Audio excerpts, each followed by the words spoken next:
Ginamit ko to eh. Nag-scalp kasi ako kanina nasa isang account ko. Sa ito na account, no?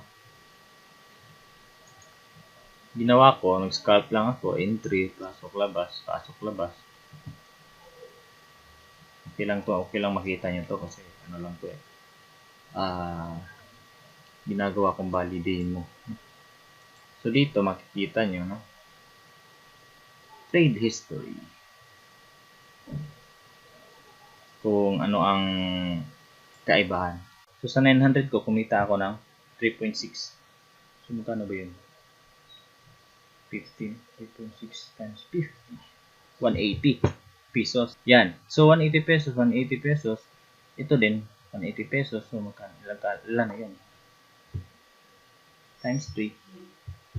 So, 540 na, no? Sa, within ano lang, 5. Almost 1 hour. Sa 1 hour na scalp ko, yung 900 pesos ko, kumita ng 540 in total, no? Kasi 3.6, 3.6, 3.6, tatlong 3.6 ko lang palagay natin. Or sige, 3.6, 3.6 plus 3.78.